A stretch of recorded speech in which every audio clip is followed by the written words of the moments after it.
Before I was rudely interrupted by the maximum length of my video being reached, my opponent was casting a giant spider, 2/4. So if it damages another creature, it would deal it 2 damage. Its toughness is 4, so another creature dealing this damage would at least need to deal 4 points of damage to kill it. Now, a regular creature, except for this one, has reach, and it's got helpfully a bit of an explanation for this rule.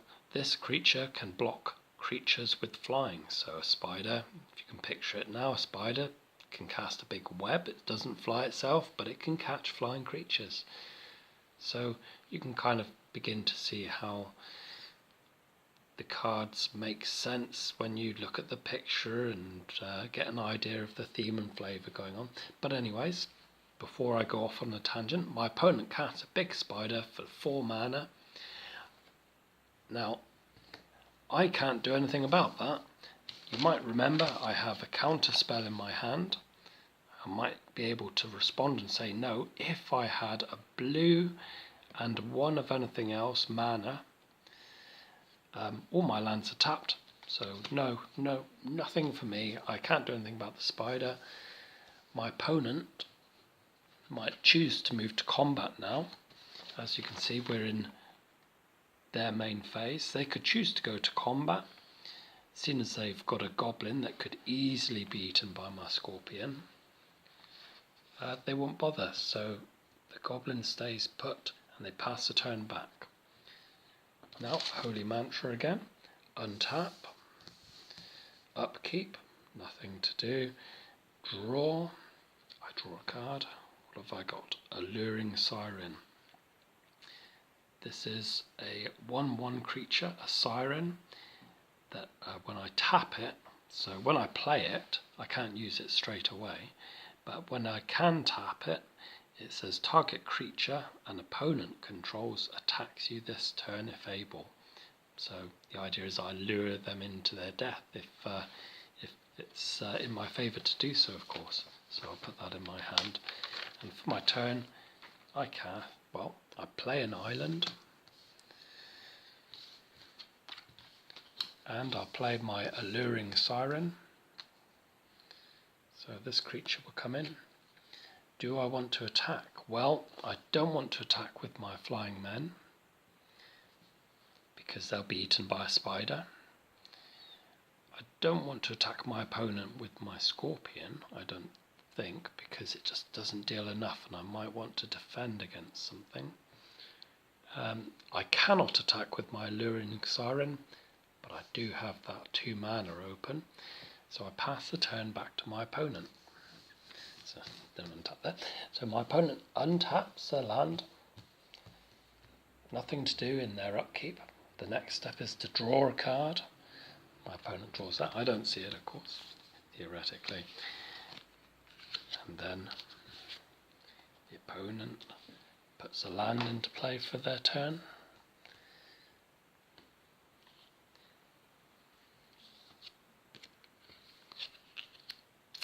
And they tap 1 green, 2 green, 3 of anything else, and cast a sorcery, Enlarge. For 5 mana, target creature gains +7/+7 and gains trample until end of turn. It must be blocked. Well, that sounds like a complete nightmare for me. So they're trying to cast that on their goblin. It's a sorcery, so they can only do it before combat, so they're going to make that goblin big right now, and I don't want that to happen. So I'm going to respond to that spell by tapping 1 island and 1 of anything else for the mana leaks casting cost. And it's their turn, but I can cast this instant, and I will counter target spell unless they tap 3 more islands. Now they can't do that, so this spell will be countered. So it's put into the grave. My mana leak is put into the grave, into my grave. And my opponent has tapped all their land and they're wondering what to do next. Things are still looking bad for them, so they sit tight. They don't want to attack into my Scorpion. They pass the turn back. I untap. I draw a card, which I get to look at. An island. I'll play my island for turn.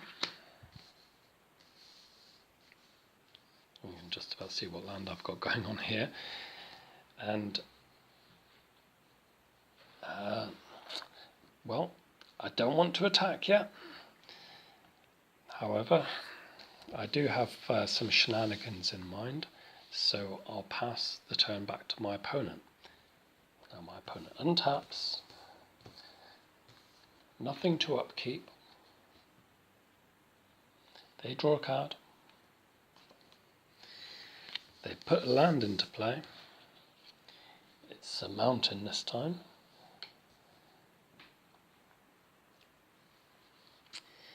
And before they go to combat, I can do something on my side of the table. Now, as you know, you can cast instants in someone's turn, but you can also use abilities whenever you like. So I'm going to do this in my opponent's turn. If I tap this creature, I won't be able to block with it this turn, but I'll be using a different ability. So only untapped creatures can block, but I'm not wanting to block with this creature, but I will use its ability, which is a tap ability. So I'll tap this creature. It says target creature and opponent controls attacks this turn if able. So I tap the Alluring Siren and I say, this giant spider, this has to attack this turn if it's able to. Okay, so now my opponent realizes this and says, okay, well, in that case, I will go to combat and I will attack with these creatures. Now, if I let them through, I will take 3 damage because the first number on the goblin is 1, the first number on the spider is 2, altogether that would be 3, dealing me damage. But instead, I will declare blockers. Now, my giant Scorpion, I want it to block the spider to kill it because the spider is too big a threat and must go. So I choose the Scorpion to block the Scarf Spider. I don't want to block the Goblin, so the Goblin will... So, well, let's do a very quick breakup of combat because this is the only other step where you sort of need to know when you can cast spells.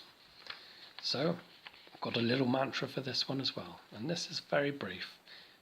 Someone declares attackers, then spells or abilities can be played. Then the opponent will declare blockers, and then more spells and abilities might happen. And then it goes to damage, and I put these in boxes because that's when you can't cast spells. It might sound all a little bit much to remember, but as you're playing it quickly becomes obvious that these are necessary steps, and you can get the hang of it quite quickly. So before we are in this, we are here. Blockers have been declared. Spells and abilities can happen now before damage. So what could happen now? So I've blocked the spider. I'm trying to kill it. The goblin is coming through currently. Well,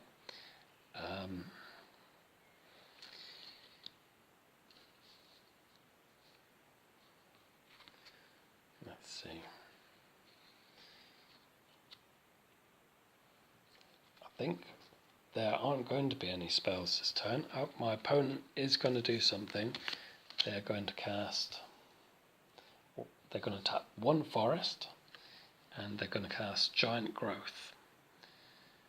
Target creature gets +3/+3 until end of turn. So they're going to try and make this goblin big. I don't really have a response for this, I don't think. Am I bothered about taking 4 damage? Well, as an option, what I could do, theoretically, is I could tap 1 land and use Unsummon, return target creature to its owner's hand. And I would be casting that on the goblin. Now, To give you an idea, there is something called the stack in Magic, which basically means the last spell cast is the first one to resolve. So here we've got a goblin that's attacking, and if we look at what's going on, someone's tried to make the goblin bigger, and someone's trying to unsummon it. The last thing happens first, so the goblin would be sent back to the opponent's hand with the ability return target creature to its owner's hand from unsummon before the giant growth could hit it. So the giant growth effectively could fizzle, go to the graveyard, and the goblin would return to his owner's hand. But I don't think it's worth it. That was only an example of how a few spells could be played out during combat. Let's rewind everything. Opponent has cast giant growth on the goblin. Okay, so let's work things out. We go to damage now. No one can cast any spells here in damage. So by now the giant growth has resolved. It's gone to the opponent's graveyard. The raging goblin hits me for 4 life. So I go down to 14. The giant spider, its first number is 2, that's its power. It will hit the toughness of the scorpion, which is 3. So the scorpion goes down to 1, it needs 1 more damage to kill it. And the scorpion deals 1 damage to the spider's 4, so the spider would become 2/3. However, because any amount of damage that a creature with death touch deals to another creature is enough to destroy it, they both trade. The scorpion will kill the spider, and well, the spider doesn't kill the scorpion because it would take 1 more damage. Can that be dealt? Well, no, not currently. So the spider is killed, the goblin gets through, has dealt 4 damage, and that's the end of that combat. Okay, so if we see what happened there, the opponent was in combat. They're still in their main phase, so they can go back to casting more spells, maybe more creatures, enchantments, anything they might happen to have. And the opponent says, you know what, this is all a little bit much, I really need that scorpion dead. So in their second main phase they tap 2 mountains and 1 of anything else, and they try to cast Anger of the Gods, a sorcery. So Anger of the Gods deals 3 damage to each creature. If a creature dealt damage this way would die this turn, exile it instead. To die means to go to the graveyard in Magic terminology. You kind of pick all these little things up as you play and figure out the cards of whatever your pool might be. So the scorpion has already been dealt some damage, so it's going to kill that. In fact, Anger of the Gods would be killing everything on the table. But I'm definitely going to respond now. I'll tap the 1 island and I will cast that unsummon I'd been talking about, but instead of unsummoning one of my creatures, one of my opponents, I'm going to unsummon mine. I'll have, I think, my scorpion back because it seems to be the best card on the table right now. So last in, first out, unsummon resolves, sends my scorpion back to my hand. Anger of the Gods resolves, dealing 3 damage to everything on the table. Now, normally these creatures go to the graveyard, but a common word that you do see in Magic is exile, and when something is exiled, it doesn't go to the graveyard at all. It's exiled, it's outside of the game. There's very few cards that will let you get it back, so they're in separate piles again. Now my opponent finishes their turn. There's nothing left they can do. So hopefully it's there's some advantage for me. Back to me. Vampire Nighthawk, and play goes on. So I could be, if I had an extra swamp, 1, 2, I could tap 2 swamps and 1. Quite often in Magic you will find you won't always have the land that you want to cast spells. I can play my Giant Scorpion, however. A little reminder of what's currently in my hand. Something that is too difficult to cast. It costs 6 lands, but it would let me get back in the game a bit more. Let me draw 4 cards. I can't cast a better creature, but I will briefly describe to you what it does. There are some things you've already seen. It flies, it has Death Touch, and another ability, which you see as quite a common theme across Magic cards, is Lifelink. So whenever it deals damage, you gain that much in life. So if I attack, if it deals damage to a creature or an opponent, I gain 2 life because its power is 2. If I was to, another common thing, let's pass the turn back to my opponent. Untap, upkeep. I think they draw a card. We won't bother looking at that, but they would tap 2 white and 3, and they will cast a creature. As you can see with Magic, let's move this back a bit for the focus. Creatures get bigger, spells get more powerful and more interesting. Certainly, as the mana builds up, people can do more interesting things and respond with more things. We have a 4/4 flying creature here, and you do see a lot of terminology in Magic, and you do have to look a few things up as you go along. Helpfully, quite often things are written on the cards. Here is a creature, it has an ability called Vigilance. The explanation says attacking doesn't cause this creature to tap, and that means that the angel will be able to both attack and block, because it won't have tapped to attack. It will be untapped and ready to block. So my opponent can cast that.